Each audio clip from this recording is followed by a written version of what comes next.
ahora los invito a escuchar a María Laura Nassi. La doctora Nassi es médica oncóloga, hace oncología integrativa. Y ella ha escrito 2 libros, El cáncer como camino de sanación y El cáncer y la psiconeuroinmunoendocrinología. Y hoy en poquito tiempo nos va a contar un poco sobre cómo es esta relación de los aspectos biológicos y la psiconeuroinmune y cómo impacta en el afrontar la enfermedad. Bueno, ¿te ayuda, María Laura?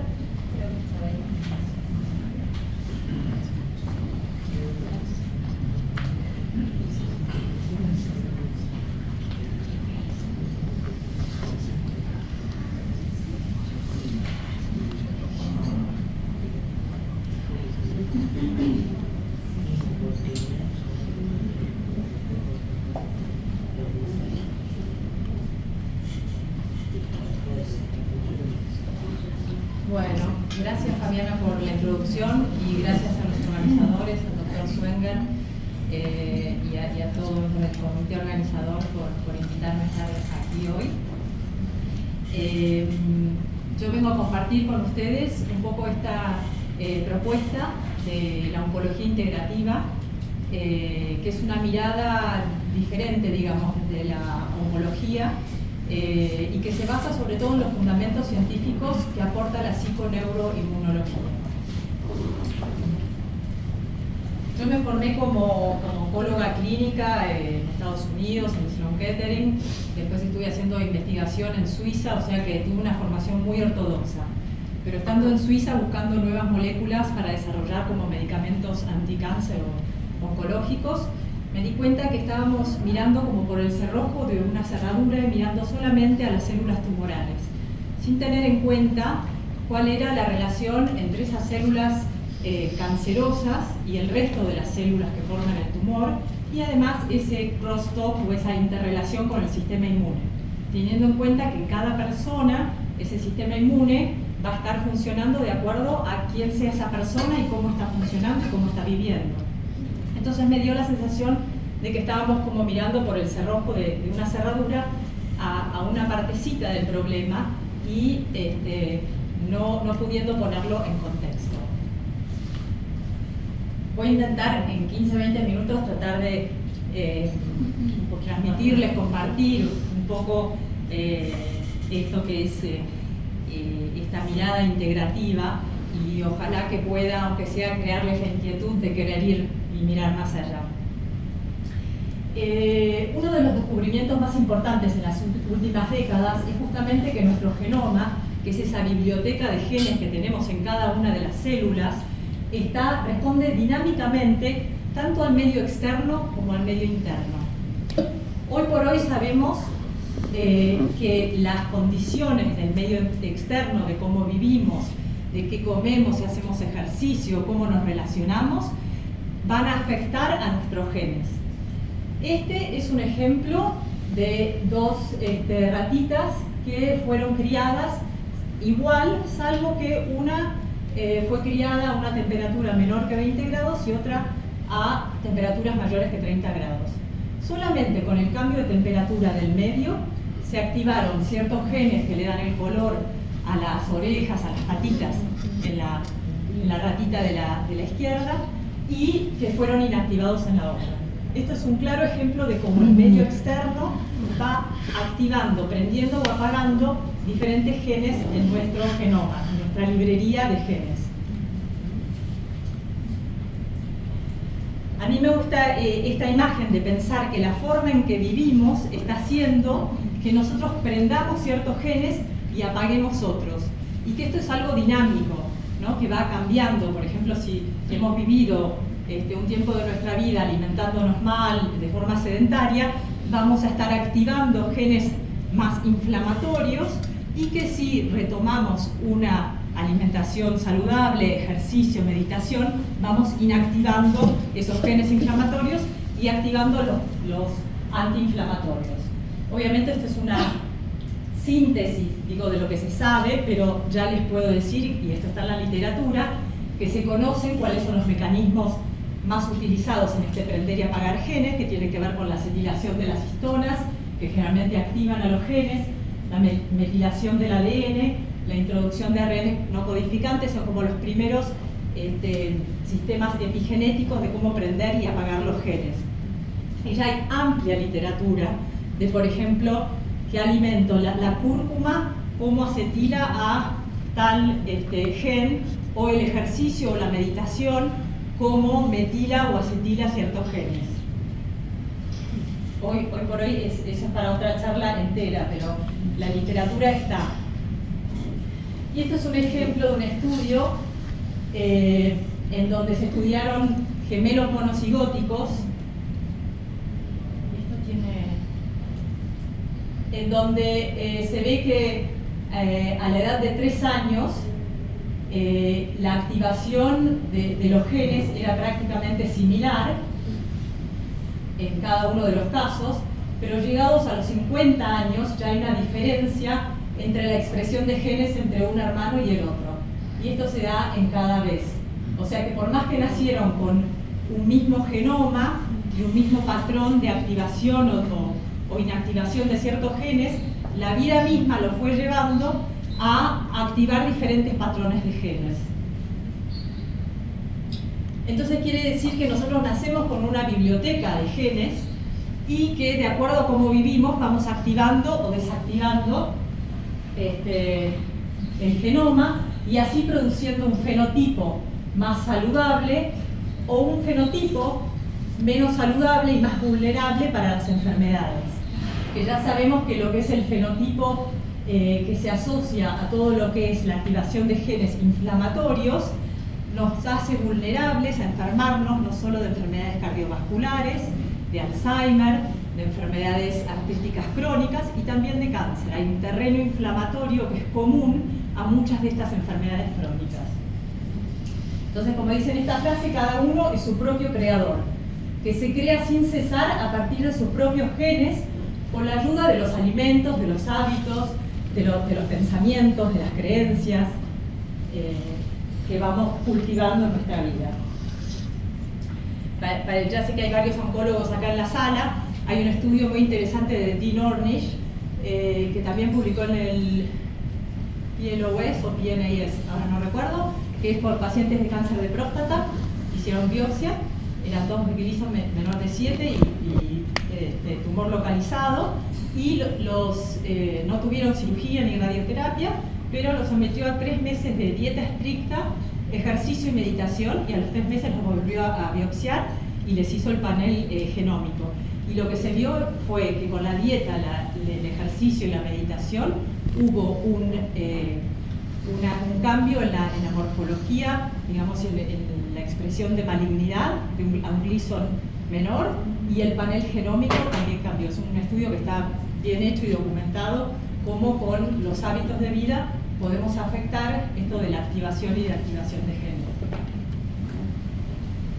Y ahora, ¿por qué vengo con toda esta historia? Y porque desde hace 1 siglo y medio que nos estamos enfocando como oncólogos en el tumor, y solamente en el tumor, que es una parte de la historia, ¿no? Venimos con la definición de cáncer, que es un grupo de células que se comportan anormalmente y que adoptan la capacidad de invadir localmente o a distancia, provocando metástasis y con la posibilidad de provocar la muerte. Esta es una definición que nace de la teoría de Virchow de 1858, cuando la medicina, se pueden imaginar, era completamente a lo que es hoy. No había nada, microscopios electrónicos, PETs, quimioterapias. Y la realidad es que todos estamos expuestos a agentes cancerígenos todo el tiempo, ¿no? Ya sea de la luz ultravioleta, del humo del cigarrillo que fumamos o que fuma el de al lado, del smog, de los pesticidas, de la comida. Pero ¿por qué alguna gente se enferma y otra gente no se enferma? ¿Depende solamente de los agentes cancerígenos o también depende de cómo está esa persona?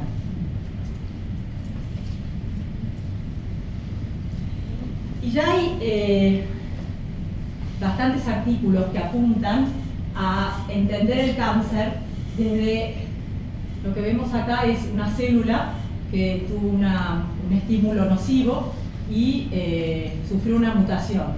Ahora, si esa célula va a seguir desarrollando un fenotipo maligno, dividirse descontroladamente y adquirir la capacidad de invasión, eso va a depender del tipo de respuesta inmune que el sistema inmune de ese individuo pueda generar frente a una célula mutada.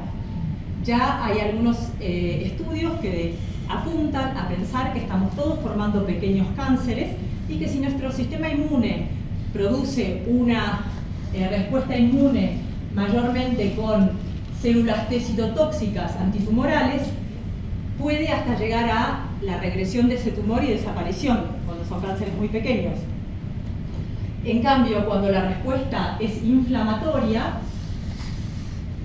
las mismas citoquinas que producen los macrófagos y las células inflamatorias, lo que hacen es estimular la invasión, la angiogénesis y la capacidad de metástasis a distancia.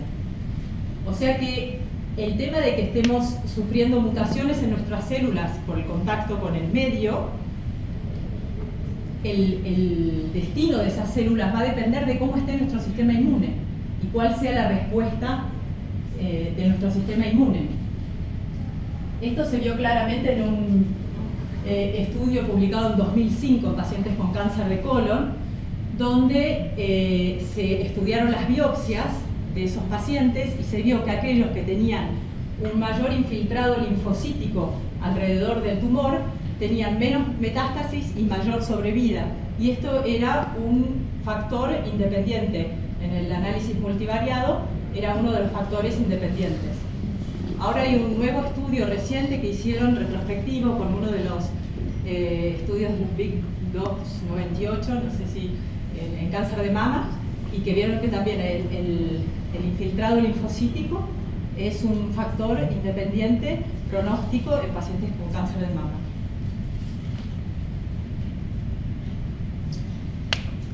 Y más interesante aún es que ahora estamos empezando a entender cómo ese microambiente tumoral va a depender de del funcionamiento del sistema nervioso autónomo, del sistema nervioso simpático, que, a ver, acá hay una célula, perdón si no la pueden ver desde acá, pero hay un macrófago que se ve que tiene receptores. Ya se ha visto que las células inmunes, muchas tienen receptores adrenérgicos, beta y alfa adrenérgicos. O sea que hay una comunicación directa entre lo que es el sistema nervioso autónomo y las células inmunes. Estos receptores en los macrófagos hacen que ese macrófago vaya a liberar citoquinas, prostaglandinas, que van a estimular una reacción inflamatoria, haciendo que una célula mutada adquiera la capacidad de invasión, de multiplicación y invasión a distancia, como se ve acá. O sea que el sistema nervioso simpático, que regula la progresión tumoral por medio de mecanismos moleculares que intervienen en la reparación del ADN y procesos de progresión tumoral y metástasis. Dicho más simple, el sistema nervioso simpático, nosotros en el sistema nervioso autónomo tenemos un acelerador y un freno. El simpático es el acelerador y el parasimpático es el freno, básicamente, ¿no? Es así como regulamos todos los sistemas dentro de nuestro organismo. El ritmo cardíaco, que esté entre 60 y 100. Si aumenta mucho el ritmo cardíaco, se activan los mecanismos de freno de parasimpático en condiciones saludables, estamos hablando, si aumenta la demanda, se aumenta el simpático para poder dar una mayor actividad vascular y poder que la sangre llegue a los músculos. O sea que es esa regulación entre acelerador y freno que es lo que está regulando en este momento nuestro ritmo cardíaco, nuestra frecuencia respiratoria, nuestra vasodilatación para perder o no temperatura al ambiente. Bueno, ese sistema nervioso autónomo, por suerte, funciona por sí mismo y no está esperando que nosotros le demos ninguna orden, porque sería un caos total si en este momento tuviésemos que estar regulando todo lo que está sucediendo en nuestro organismo. Bueno, ese sistema nervioso autónomo, la parte del simpático, es la que está más estimulada en periodos de estrés. Recién hablábamos de metáforas que producen angustia y miedo, ¿no? Una de las cosas de las que hablamos. ese miedo adentro se traduce en una activación del sistema simpático con una cascada neuroquímica de sustancias de estrés que van al ambiente microtumoral y están favoreciendo la progresión de ese tumor con invasión y metástasis. O sea, no es tan así, no es que por una situación de miedo que me agarré o por una situación de angustia, pero es ese miedo crónico, esa activación crónica del sistema nervioso autónomo, del sistema simpático, o ese trauma emocional que hoy hablábamos con Fabiana. Cuántas veces los pacientes se quedan con ese estrés postraumático después de un diagnóstico y tienen esa imagen que les vuelve del momento del diagnóstico y que les causa estrés cada vez que la recuerdan. Esa activación crónica de ese sistema simpático, lo que hace, este es otro paper que habla de lo mismo y habla de este eje córtico, límbico, hipotálamo, hipofisario adrenal.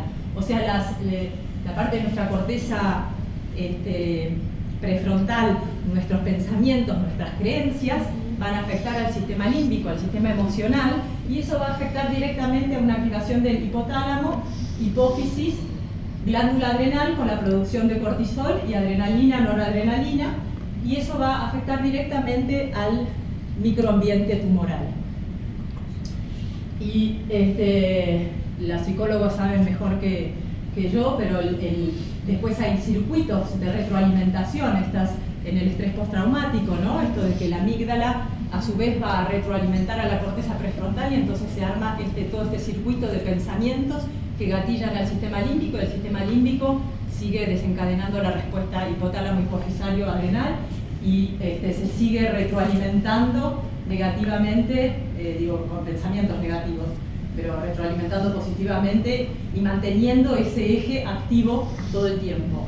Esa cronicidad es lo que lleva a una inmunodepresión con aumento del cortisol y a una afectación del microambiente tumoral con aumento de la duplicación celular, la invasión, la angiogénesis. Y esto ahora es como que todas estas piezas del rompecabezas las podemos poner juntas con los estudios de la psiconeuroinmunología, que nos explican cómo lo emocional afecta a este sistema nervioso neurovegetativo y eso se traduce en información a través del sistema inmune y el sistema endocrino al resto del cuerpo. Bien es sabido, los que trabajan en fertilidad, por ejemplo, tantas parejas con problemas de fertilidad que no tienen temas orgánicos, pero tienen una activación crónica de la cascada del estrés. Si uno les mide el cortisol y la curva de cortisol, muchas veces vemos un aplanamiento o una respuesta anormal, digamos, del cortisol, y uno ve que están en una cronicidad que los lleva a, en ese caso, un tema de infertilidad. El sistema inmune, por ahí no tenemos señales obvias, o sea, las mujeres hasta lo vemos con las menstruaciones, cuando tenemos, ¿no?, desarreglos en nuestra red psiconeuroinmunoendocrina, porque lo vemos que nuestras menstruaciones se vacían o salteamos una, pero el sistema inmune es como que no tenemos un termómetro que nos avise, salvo cuando nos empezamos a enfermar. Y muchas veces el sistema inmune nos empieza a dar señales, digamos, de que hay algo que no está funcionando bien, solo que las escuchamos solamente cuando la evidencia ya es muy obvia. Entonces, bueno, la propuesta de la medicina integrativa es dejar un poco la metáfora del cuerpo como si fuese el motor de un auto, donde tenemos todas partes separadas y si hay un órgano que no funciona, hagamos trasplante de órgano, sino empezar a ver más al cuerpo como un todo y en el que cada parte va a estar supeditada a cómo está ese todo. Y esta es una visión que viene mucho más de la física cuántica, ¿no?, en que nos habla de que las partes no es que estén lo que parece que está separado y que funciona independientemente, en realidad nuestro organismo está todo funcionando dinámicamente, intermodulándose en cada instante.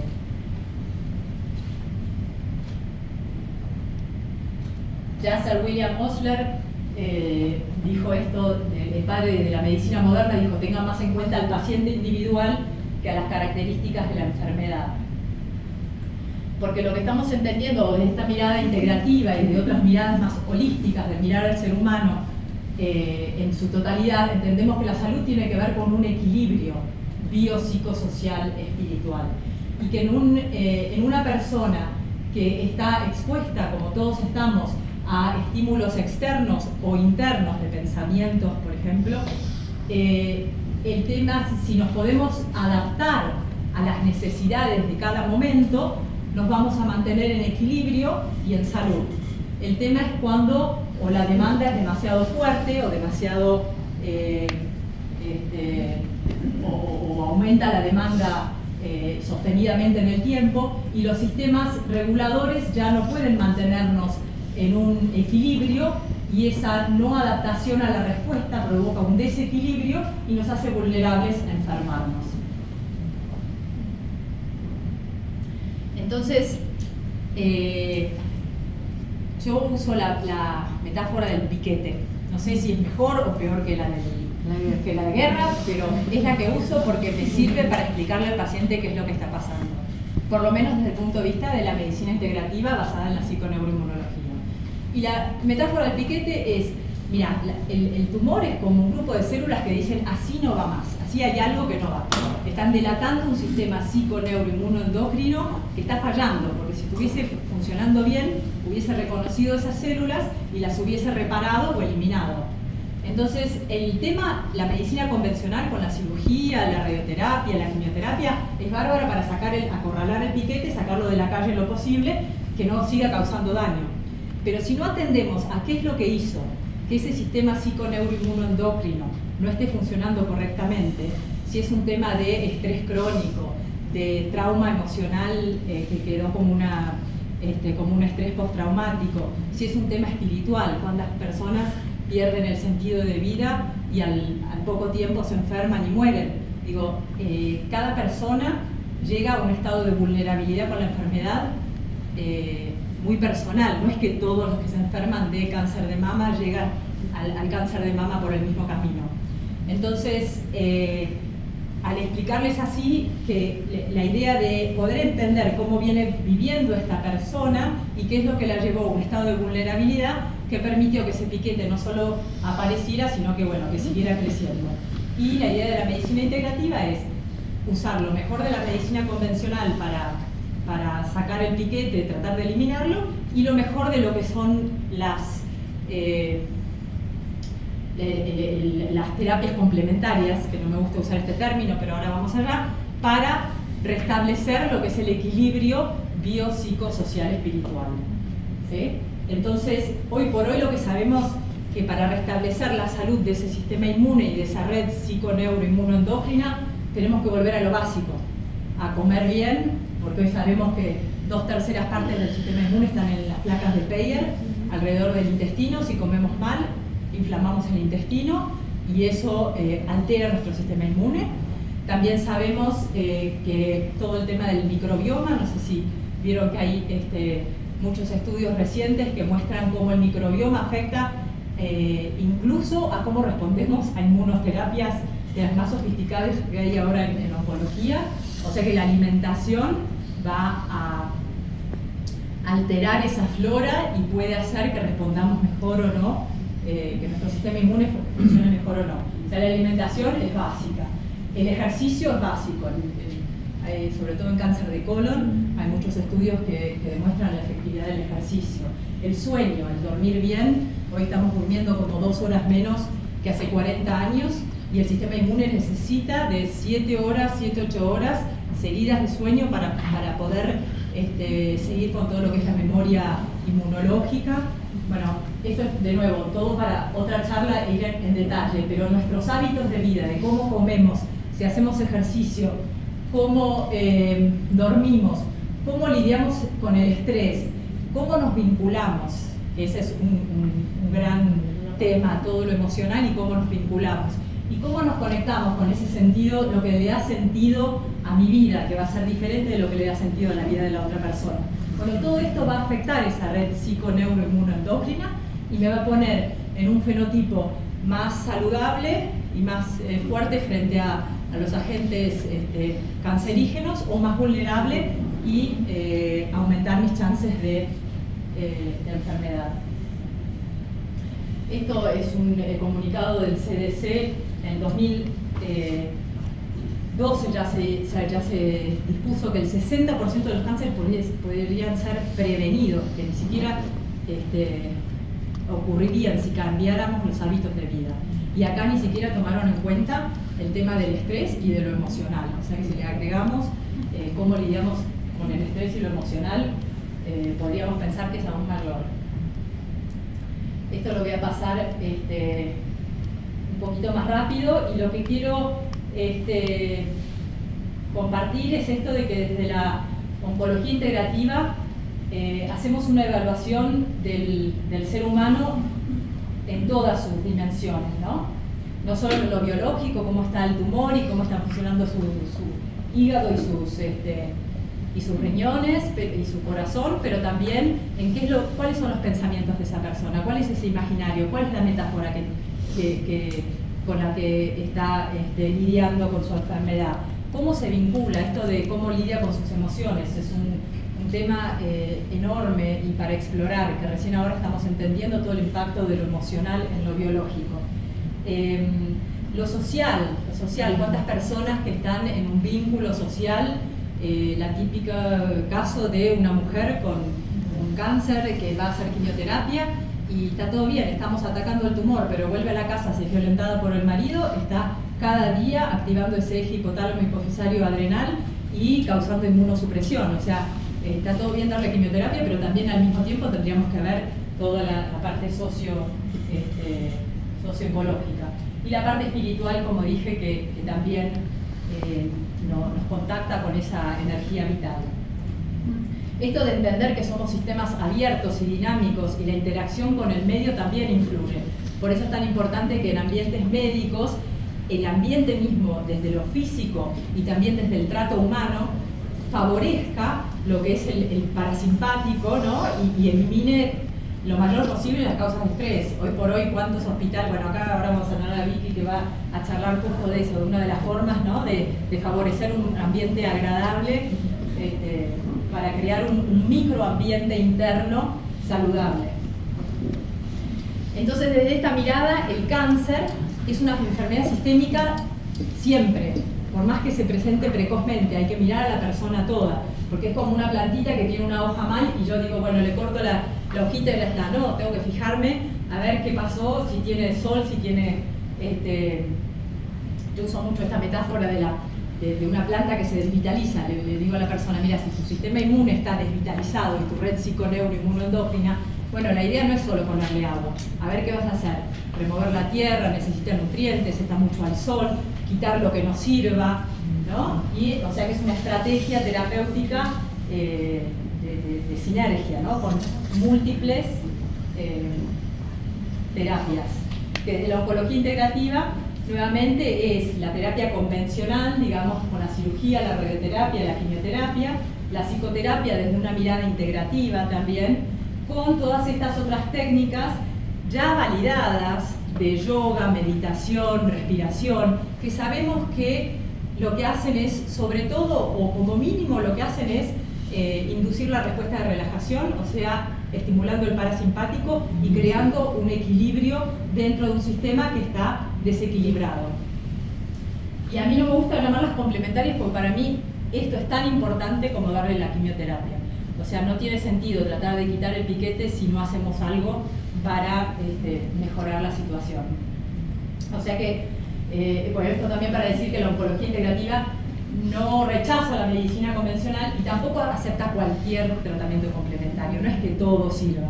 Hay que ver las terapias que están validadas, que son seguras para los pacientes, que son eficaces, y además qué es lo que sirve para cada persona. No es que todos necesiten Reiki o que todos necesiten, sí, algo para calmar la mente, sí conectarse con las emociones positivas y aprender a manejar lo negativo, pero no todo el mundo necesita lo mismo. O sea que yo a los pacientes les hablo de todas las otras terapias que sirven para reforzar ese sistema inmune y su red MINE. Y bueno, me habían pedido que que hiciera alusión a este primer libro que escribí, el que publiqué el año pasado y que lo hice dirigido a los pacientes, para contarle esto mismo con más detalles a los pacientes, y que llamé El cáncer como camino de sanación, porque muchas veces puedo atestiguar de personas que con ese diagnóstico de cáncer, lo que ese diagnóstico provoca es justamente una toma de conciencia de cómo están viviendo y un reordenamiento de su vida en cuanto a la alimentación, el ejercicio, los vínculos, cómo lidiar con el estrés, que lo lleva justamente a un bienestar biopsicosocial espiritual, que de eso se trata la salud, ¿no? Volver a ese equilibrio biopsicosocial espiritual, y también el tema de que muchas personas, por lo menos puedo testimoniar, que terminan en un camino de enfermedad porque no se conocen, no saben quiénes son y están viviendo una vida que le dijeron que es la vida que hay que vivir, pero muchas veces no tiene mucho que ver con lo que ellos son. Entonces esto de conocerse y desarrollar todo el potencial que uno tiene, ¿no? Esto de las mujeres que somos un poquito más poéticas en eso, no sé, digo, yo les hablo de las flores, de florecer esa flor que vinimos a hacer. Para los hombres no sé qué pero es eso. Y bueno, y desde este lugar, todos los que estamos en el equipo de salud, es apelar a ese arte, ¿no? Y esa parte más humana de cómo acompañar, ir guiando a cada persona en su camino, que no va a ser el mismo para todos. Y bueno, el año pasado tuve la oportunidad de participar en este foro de cáncer que organizó el ALSEC con muchas otras instituciones, y me pareció increíble porque había no solo oncólogos, pacientes, bueno, otras personas del equipo de salud, pero también gente que está en tecnología. Hay un montón de aparatitos y dispositivos que se están desarrollando desde la realidad virtual, de las aplicaciones que pueden ayudar al paciente y que lo pueden ayudar muchísimo en su autoconocimiento, en técnicas de meditación, de relajación. Así que estos foros como interdisciplinarios me parecen súper ricos. Bueno, esta es una lista de libros y journals donde aparecen artículos, ¿no? Algunos aparecen en el Journal de Clinical Oncology, pero muchos otros aparecen también en revistas más de psiconeuroinmunología.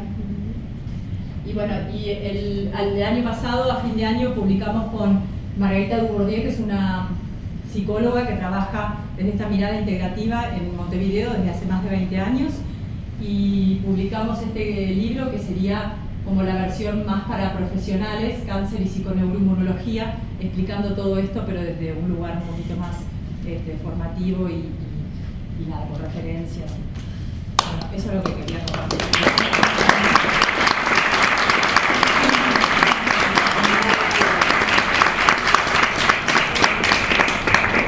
Bueno, ¿alguien quiere hacer alguna pregunta, compartir algo?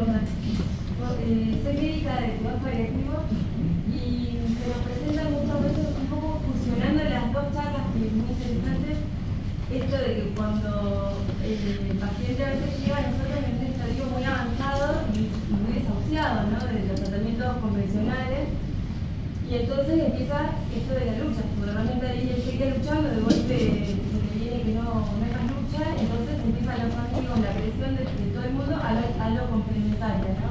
Entonces un paciente con un mal performance, que realmente él quisiera que se lo respetara, pero con pasar en la familia, que yo empieza a meterse en lo alternativo, pero no el alternativo complementario, sino lo alternativo como solitario, ¿no? La medicina china. Alternativo es eso, sí. Claro, como alternativo, y mucha confusión.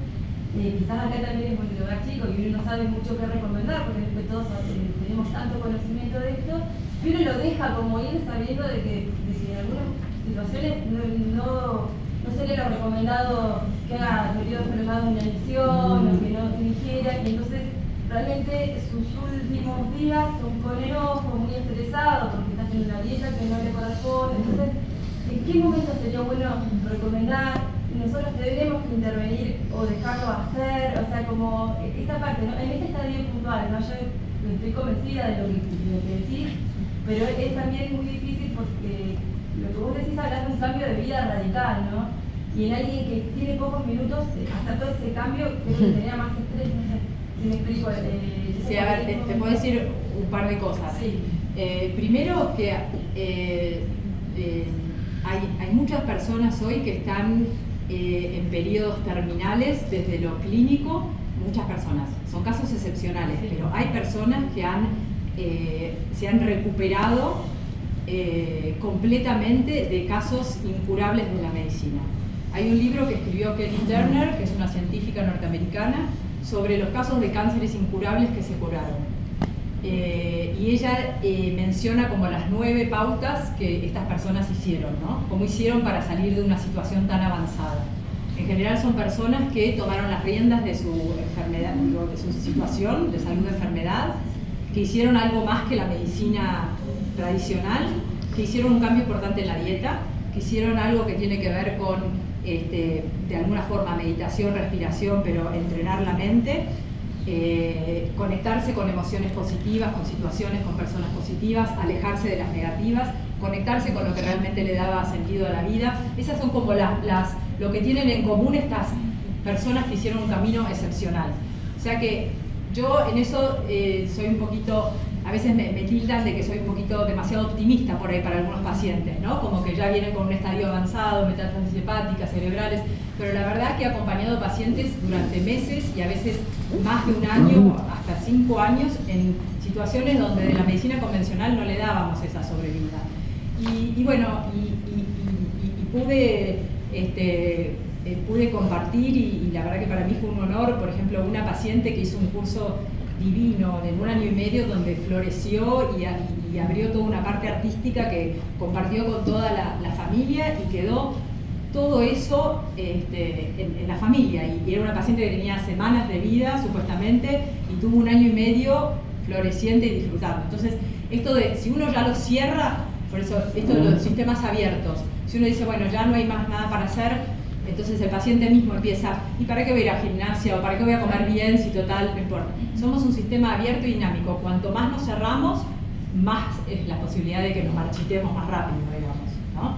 Entonces es muy difícil saber cuándo, ¿no? Eso por un lado. Después, no todo lo complementario o lo alternativo es seguro. Por eso nosotros habíamos fundado una asociación de oncología integrativa para justamente mostrar qué es lo que es seguro, porque hay mucho marketing y se le venden muchas cosas a las personas y realmente cosas que a veces les son nocivas, ¿no?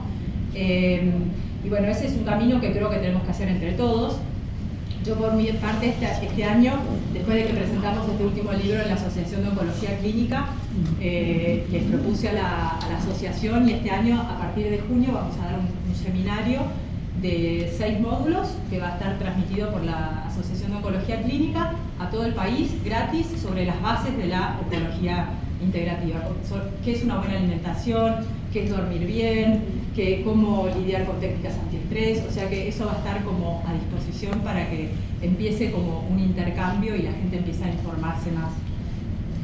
Y bueno, sí, sé que es difícil cómo acompañarlos. A veces yo mismo, cuando las personas me dicen, uy, me traje el no sé qué de Cuba, en general lo que trato de hacer es, si veo que les puede hacer mal, obviamente tratar de disuadirlos de que no tomen eso, pero si no sé si le va a hacer mal y realmente no hay muchas otras opciones, si esa persona cree que eso le va a hacer bien, es posible hasta que tenga un efecto benéfico. Así que ese es el arte, ¿no? No sé si respondí. ¿Algún otro? Sí. ¿Crees que todos los pacientes están capacitados para recibir o ser receptivos de estas terapias integrativas? ¿O vos pensás que hay pacientes que pueden acercarse a esto con voluntad y decisión de querer cambiar, y eso sí va a ser una terapia productiva, pero no todos los pacientes tienen esta capacidad? Es una buena pregunta, porque yo tengo el sesgo de que los que llegan a mí es porque ya leyeron mi libro, vieron algún artículo o algo, entonces ya vienen buscando otra cosa. Pero en realidad tengo como dos bonetes, no sé cómo se dice, hats. Porque como me entrené en Estados Unidos, a veces facilito todo lo que son segundas opiniones al Sloan Kettering y eso. Entonces a veces viene gente que quiere solo la recomendación, digamos, ortodoxa y la segunda opinión en Estados Unidos, ¿no? Pero a todos yo trato de abrirles la mirada. Después que ellos se enganchen, eso es particular de cada persona. Lo que sí te puedo decir es que cada vez hay más gente. Yo atiendo personas de Trenquelauquen, de Río Gallegos, vienen hasta Buenos Aires buscando otra mirada de la oncología. Y también sé que hay un montón de terapeutas que están trabajando o con ganas de trabajar de una mirada más integrativa. Así que, digo, esto es algo que para mí está sucediendo. Obviamente no es para todos desde el principio, y hay gente que por ahí también se engancha. Yo doy unos talleres, por ejemplo, para los pacientes y les propongo que vengan con algún familiar. Y a veces los familiares vienen como atraídos así como por los pelos, pero entonces vienen como muy críticos. Pero en cuanto hacen una respiración o algún ejercicio de mente-cuerpo, que si hoy tuviésemos tiempo le hago así, cuando uno lo siente en el cuerpo ya no tenés que explicar mucho más. Se empiezan a dar cuenta, los pacientes mismos me dicen: uy, Laura, ahora con la respiración esta semana en el semáforo estaba respirando y ya noté como llegué menos estresada a donde tenía que ir. O sea, cuando uno lo empieza a integrar en el cuerpo ya no hay mucho más que explicar. Pero sí, no es para todos. Y yo veo una población cerrada. Sí. ¿Dónde trabaja? ¿Dónde vive? ¿Dónde trabaja y dónde vive? Bueno. Yo vivo en Buenos Aires, viví mucho tiempo afuera. Llegué a Buenos Aires y aterricé en la ciudad y me pareció mucho cemento. A los pocos años me fui al verde y al agua y cerca de la naturaleza, porque creo que es una de las cosas más sanadoras y para desligarnos del estrés. Y ahora estoy armando un consultorio que es una casa de salud donde habla de salud desde que uno entra, con plantas, con luz. Quiero decir que armé también un lugar de trabajo que hable de lo que estoy proponiendo. Si le sirvo un tecito, mi asistente le sirve un tecito a los pacientes o una limonada y está todo hecho como casero y es lo que trato de vivir de acuerdo a lo que propongo. ¿Y dónde queda esa casa? ¿Ese centro de salud? No, perdón, humildemente, centro de salud, centro nuevo de salud. Para saber, para derivar. En Palermo, pero ya te voy a invitar. ¿Dónde está? En Palermo. Bueno, muchísimas gracias.